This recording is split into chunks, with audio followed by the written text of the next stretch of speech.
Bom, vocês já devem ter visto aí pelo título do vídeo, né? A gente vai falar sobre igreja e sobre santuário. Essas duas instituições, que muitas vezes são tratadas praticamente como a mesma coisa, mas têm história, têm origens e têm características diferentes. E a confusão dessas duas instituições traz desdobramentos importantes para a gente considerar aqui, né? Vamos começar falando sobre o santuário, como ele surge, como o texto bíblico trata ele, e depois a gente fala sobre igreja, entende o que é igreja e a gente vê quais são as diferenças entre os dois, tá bom? O santuário ele surge pela primeira vez no texto bíblico lá em Êxodo capítulo 25. Depois dos 10 mandamentos, lá em Êxodo 20, tem uma outra série de leis que vai até o capítulo 24. E no capítulo 25, Deus começa a pedir uma oferta especial para a construção do santuário. Então vai dizer assim, lá a partir do verso 1. O Senhor disse a Moisés: diga aos filhos de Israel que me tragam uma oferta. De todo homem cujo coração o mover para isso, dele vocês receberão a minha oferta. Essa oferta que dele vocês receberão: ouro, prata, bronze, pano azul, púrpura, camisim, linho fino, etc. e tal. Ele vai listar uma série de coisas que vão ser aceitas como oferta especial. E aí ele vai dizer o motivo ali no verso 8. E farão para mim um santuário para que eu possa habitar no meio deles. Então a gente tem aqui a ideia inicial do santuário, que é um lugar de habitação de Deus, né? Por esse motivo, o santuário fica conhecido como a casa de Deus, né? Beit Elohim, ou ainda a casa do Senhor. E essas duas designações, inclusive, curiosamente, não aparecem muito no Pentateuco, elas vão aparecer mais nos outros textos, né? Casa de Deus aparece mais ali em Esdras, Neemias, Daniel. A casa do Senhor vai aparecer mais nos Salmos, nos textos de Reis, mas no santuário nem tanto, mas a ideia de casa relacionada ao santuário, ela fica estabelecida ali. E é interessante, algumas pessoas já perceberam elementos no santuário que representam uma casa, porque de certa forma o santuário tem uma estrutura parecida com uma casa. Então, como que era o santuário israelita? Tinha um pátio externo, uma área externa, e uma construção, ou uma tenda, a gente já vai falar disso, né? E essa tenda tinha dois compartimentos. Um compartimento mais aberto, mais externo, e um compartimento mais interno, mais íntimo, digamos assim, né? Que lembra até uma ideia de uma casa, e você vai ter ali nesse compartimento, dentro da tenda ou da construção, você vai ter um candelabro, vai ter uma mesa de pães, uma mesa de incenso, coisas que eram comuns se encontrar nas casas dos israelitas. E aí na parte mais interna, mais íntima, chamada de Santíssimo no santuário, você tem o lugar da habitação de Deus, né? Então tem ali uma representação de casa, né? A gente vai estar falando disso porque depois lá no final a gente vai retomar esse conceito, né? Então a gente tem um santuário com essa estrutura principal, né, e com esses elementos que lembram uma casa. Qual era o objetivo do santuário? A habitação de Deus, né, para que eu possa habitar no meio deles, que é o que fala aqui em Êxodo 25, verso 8. Essa habitação de Deus entre os israelitas parece acontecer por meio de um processo de expiação, de perdão dos pecados do povo. Deus, como um Deus santo, ele não pode habitar no meio de um povo pecador, então há um mecanismo de perdão dos pecados para que Deus possa habitar no meio do povo. Parece que essa lógica aí tá intrínseca à ideia de santuário e da habitação de Deus no meio do povo, né? E como acontecia esse processo de perdão dos pecados? Estava centralizado na figura do santuário, principalmente em relação a dois elementos que a gente vai ver aqui, que são os sacrifícios e os sacerdotes, dois elementos muito importantes ligados ao santuário. Então, como eram os sacrifícios, né? Existia uma série de sacrifícios diferentes. Levítico capítulo 1 até o capítulo 10 vai descrever muitos sacrifícios. Cada um tinha ali o seu modo de fazer o sacrifício, o que poderia ser sacrificado. Tinha uma regra geral, né? Animais puros, animais sem defeito. mas alguns sacrifícios poderiam ser bois, poderiam ser bodes, ovelhas, até rolinhas, né, animais, né, aves e tal. E existiam até que estão ali entre a categoria que a gente chama de sacrifícios, embora não envolvesse morte.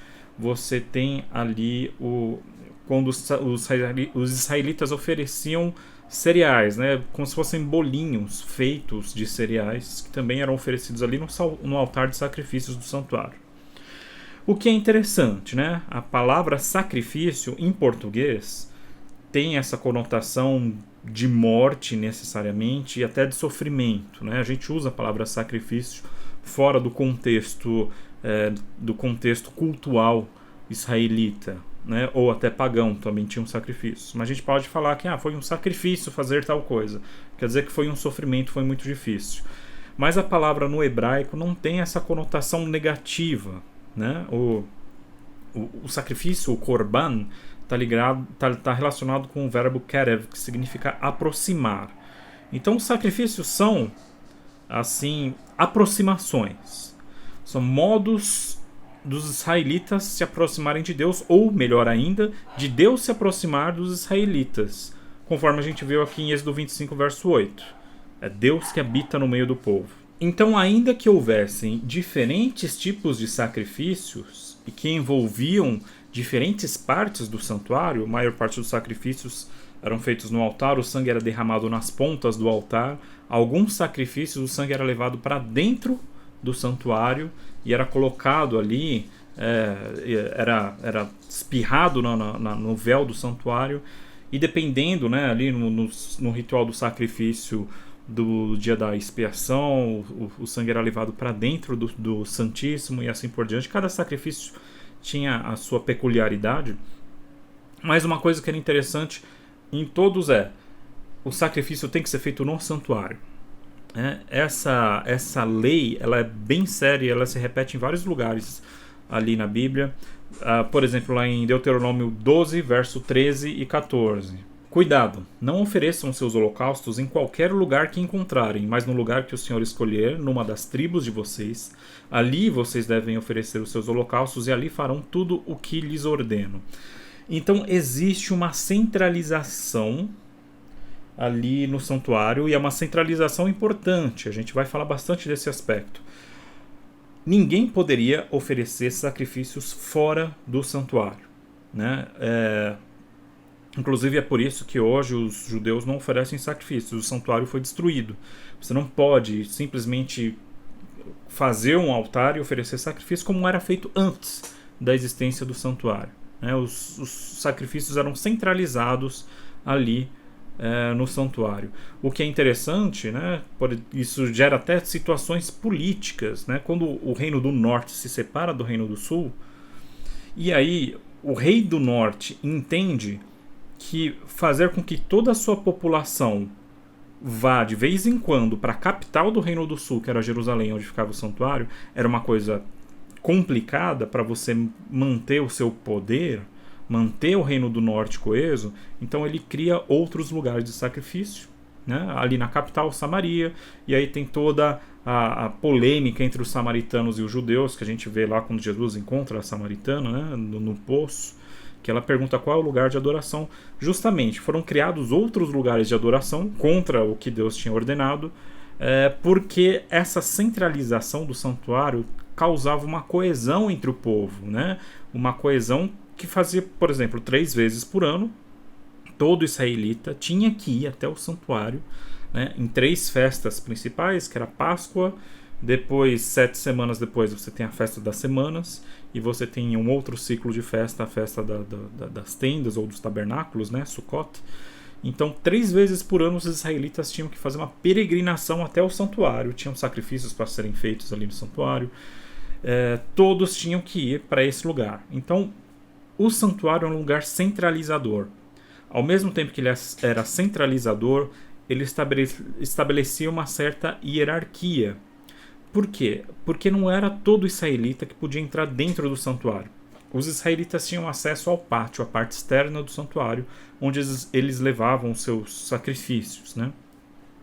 Mas dentro do santuário só poderiam entrar os sacerdotes. E aqui a gente vai para essa segunda figura, né? A gente estava falando dos sacrifícios e agora os sacerdotes. Quem eram os sacerdotes?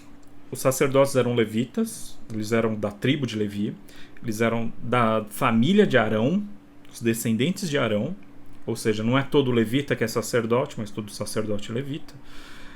Eles eram da família de Arão, e os sacerdotes, eles tinham a função de oficiar os sacrifícios, eles tinham uma função de intermediação. Quer dizer, o israelita levava o seu sacrifício, mas ele não era ele que oficiava o sacrifício. Quem oferecia o sacrifício a Deus era o sacerdote. Então, de certa forma, diante do povo ele estava representando Deus, né?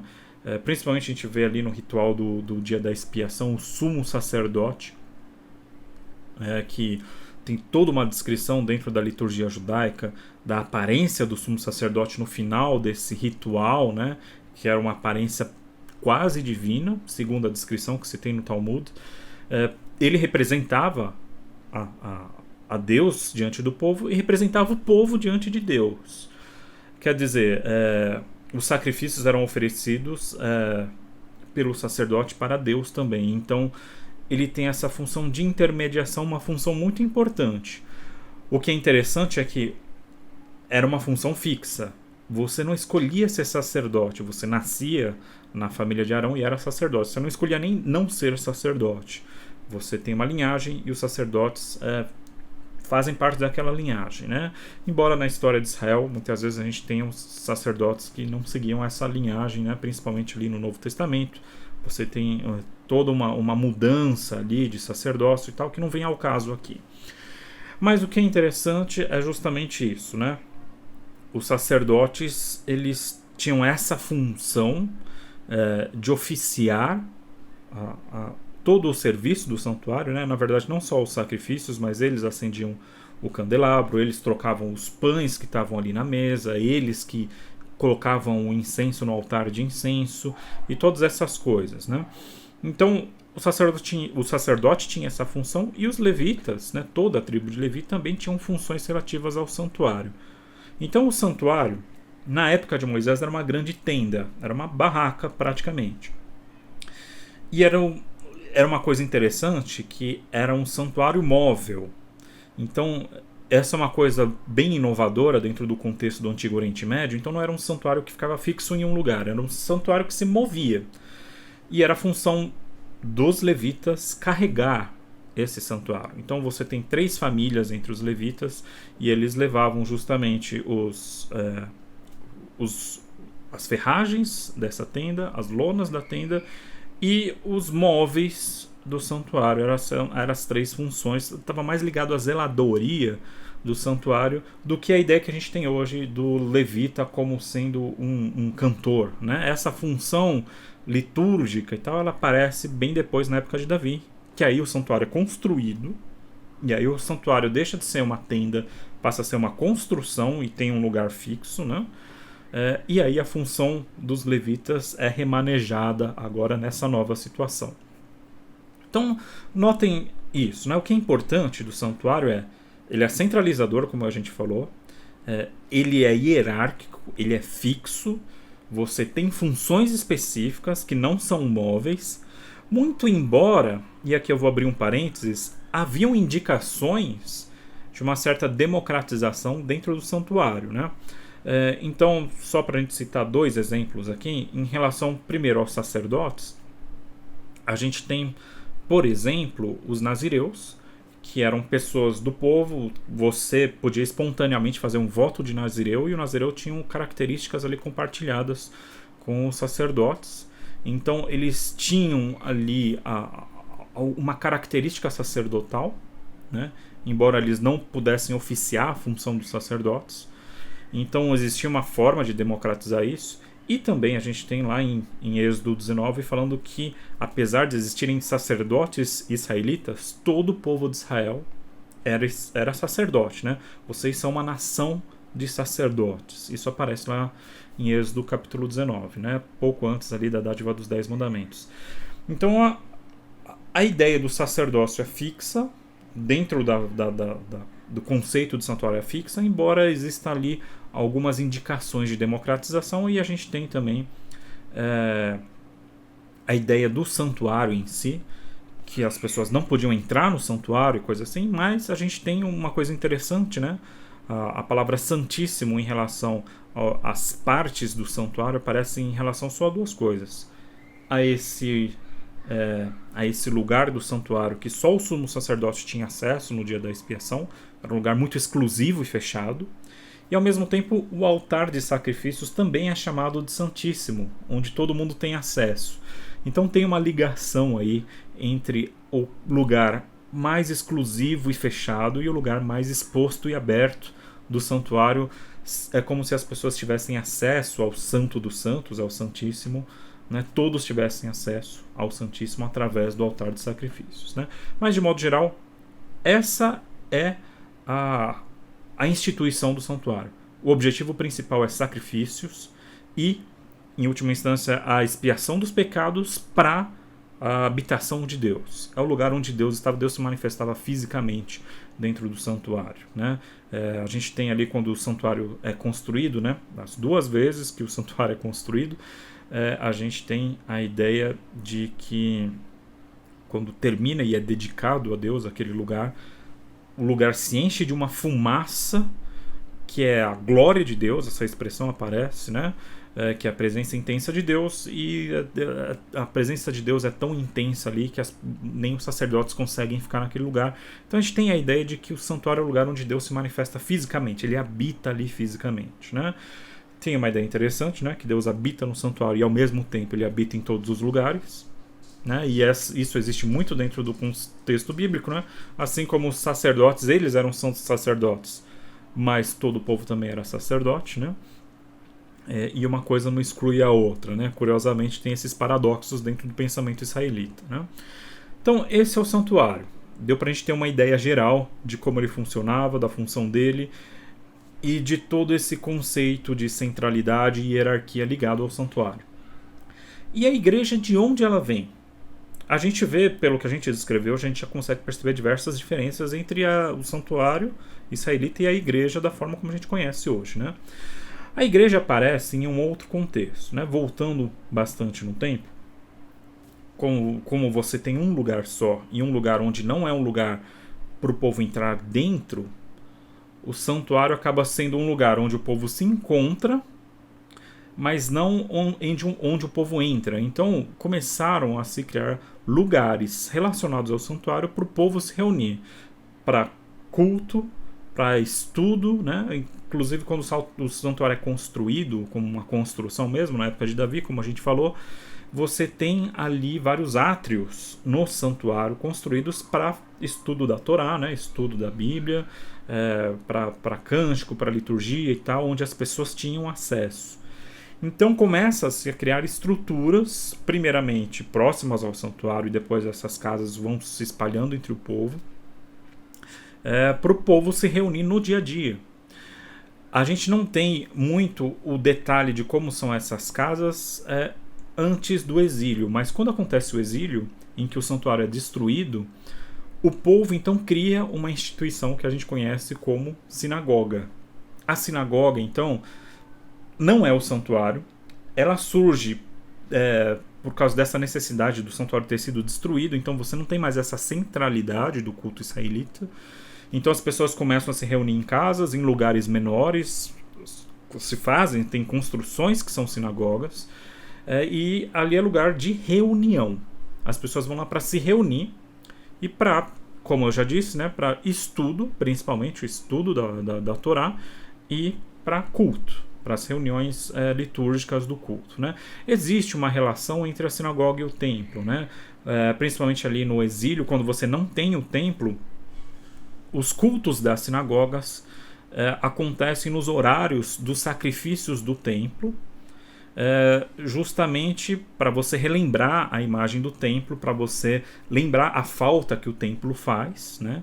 Bem no horário, os horários do sacrifício são lembrados sempre nas reuniões que se tem espalhadas nos lugares. Então a gente tem aqui uma instituição diferente surgindo.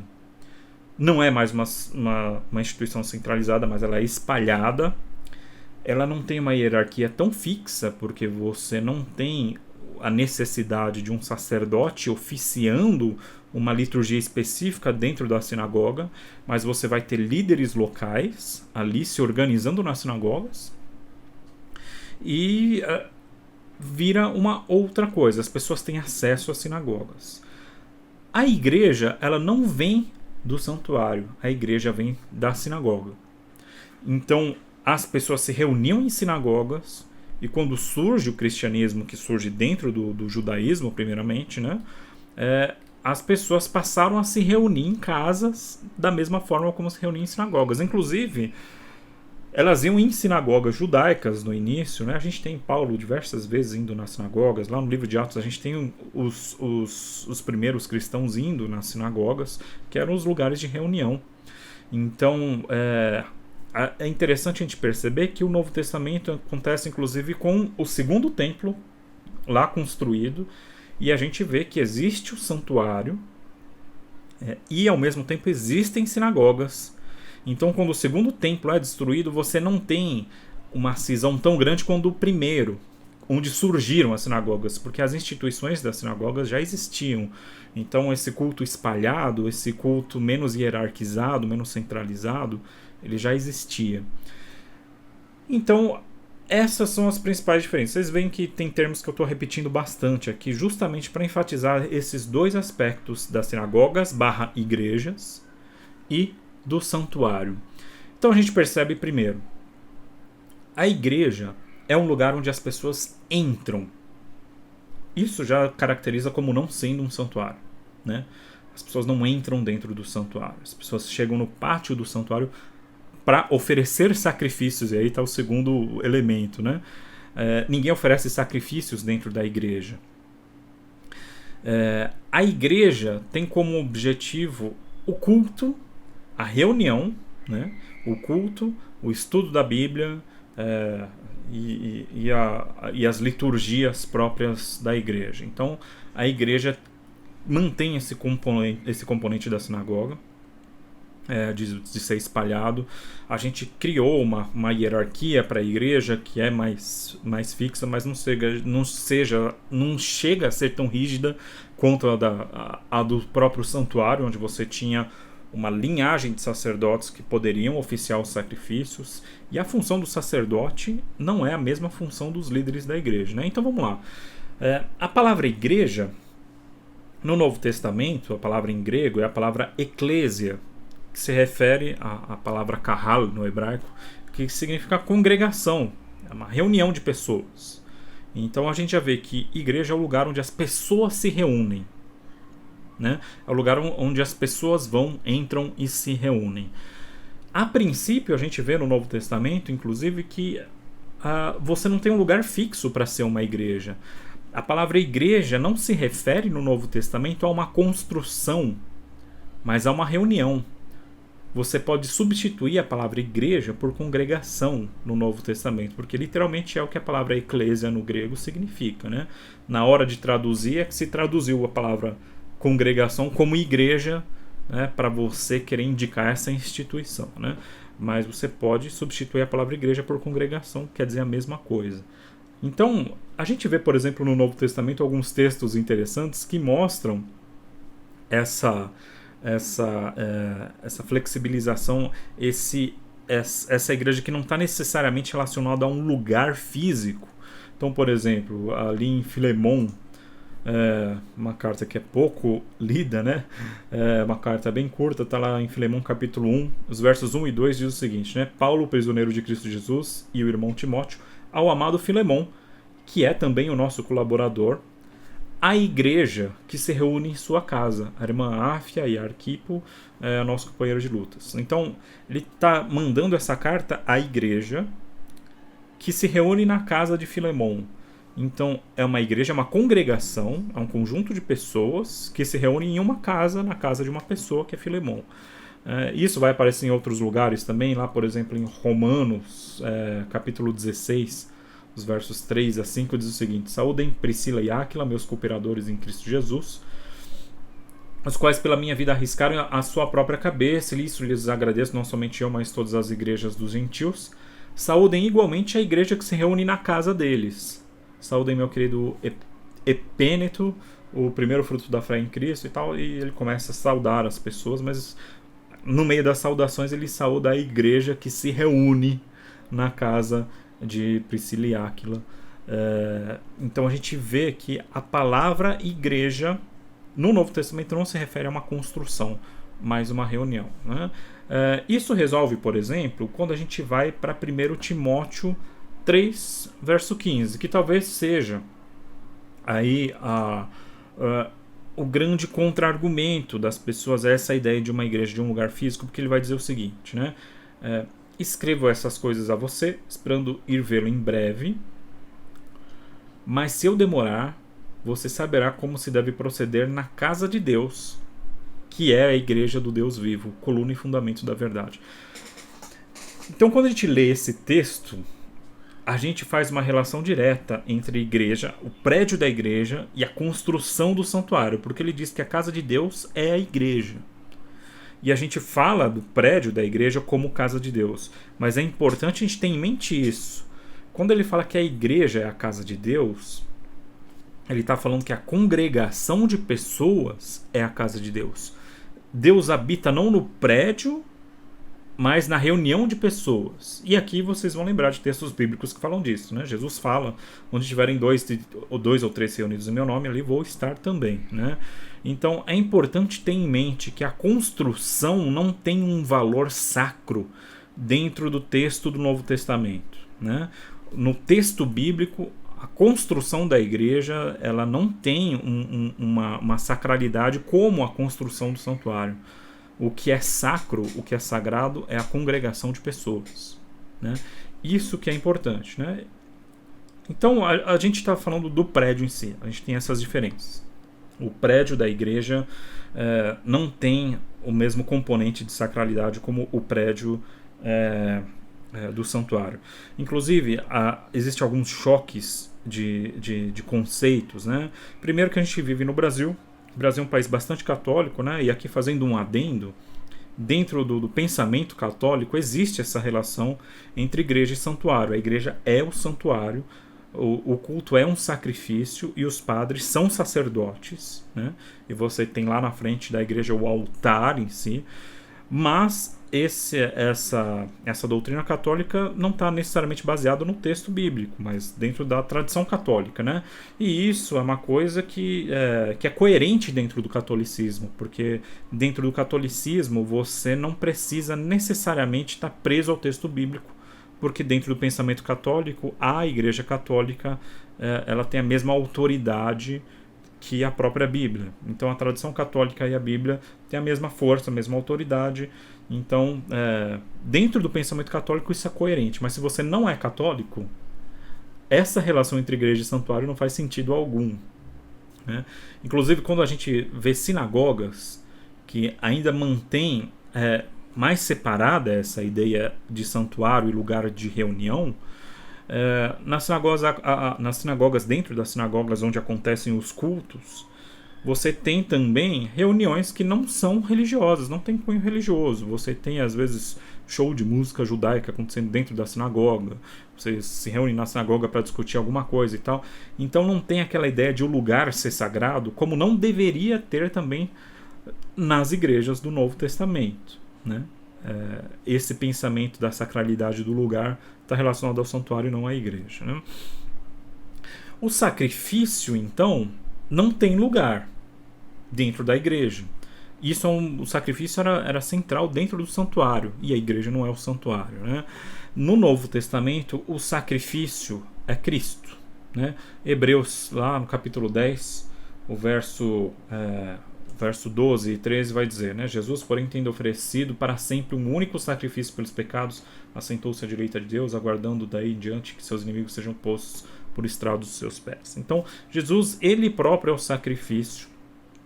Mas não só Jesus é o sacrifício. No Novo Testamento a gente tem a ideia do próprio culto também sendo um sacrifício. Por exemplo, lá em Romanos 12, lá no verso 1, Portanto, irmãos, pelas misericórdias de Deus, peço que ofereçam seu corpo como sacrifício vivo, santo e agradável a Deus, que é o culto racional de vocês. Então, quando você cultua a Deus, você está se oferecendo seu corpo como um sacrifício vivo, né? Então, a gente tem essa relação do sacrifício não mais como uma instituição que precisa de um intermediário, mas o sacrifício como perdão dos pecados já foi oferecido ao próprio Cristo, e o sacrifício como culto nós podemos oferecer em qualquer momento, que é o nosso culto, né? A gente oferece o nosso corpo como sacrifício quando a gente está cultuando a Deus. E por último, o que é importante, o líder da igreja não é um sacerdote, são instituições diferentes. Como eu tinha falado, a função do sacerdote é ser intermediário entre Deus e homem. Ele está intermediando o sacrifício. Então, se por um lado todo o povo de Israel era uma nação de sacerdotes, porque eles intermediavam a relação entre Deus e toda a terra e todos os povos, né? Você tinha aquela figura do sacerdote dentro do povo de Israel que oficiava os sacrifícios do povo. No Novo Testamento, a gente tem também essa figura de sacerdote para perdão dos pecados, que é o próprio Cristo. Também no livro de Hebreus, né, Hebreus coloca uma função dupla. Jesus, ele é o sacerdote e ao mesmo tempo também é o sacrifício. Lá no capítulo 6, o verso 20 vai dizer, né, Jesus, como precursor, entrou por nós, tendo se oferecido, entrou no santuário, né, atrás do véu, entrou no Santíssimo, tendo se tornado sumo sacerdote para sempre, segundo a ordem de Melquisedeque. Aqui ele cita Salmo 110 e tal, que é um outro assunto. Então Jesus, ele é o sacerdote no Novo Testamento, não é o líder da igreja. Mas, ao mesmo tempo, não só Jesus é o sacerdote, como todo cristão também é um sacerdote para intermediar a relação de Deus com todas as pessoas. Isso está lá em 1 Pedro 2, capítulo 9. Vocês são geração eleita, sacerdócio real, nação santa, povo de propriedade exclusiva de Deus, a fim de proclamar as virtudes daquele que o chamou das trevas para a sua maravilhosa luz. Então, gente, igreja não é santuário. O sacerdote não é o líder da igreja. E os sacrifícios, eles são o próprio Cristo e eles são os cultos de todos nós. Todos nós nos oferecemos como sacrifício para Deus. As instituições do santuário e da igreja são instituições totalmente diferentes. Eu queria saber a opinião de vocês. Eu queria ouvir de vocês histórias, que eu tenho várias da minha igreja, onde existe essa confusão entre igreja e santuário, né? Às vezes a gente lá na frente da igreja, as pessoas falam, criança não pode vir aqui, você não pode pisar aqui, porque aqui é o Santíssimo da igreja e tal. Eu queria ouvir principalmente de vocês o que vocês acham que são os desdobramentos que se faz entre a confusão entre igreja e santuário. Vocês podem deixar aí nos comentários aí embaixo e a gente vai se falando. Até mais.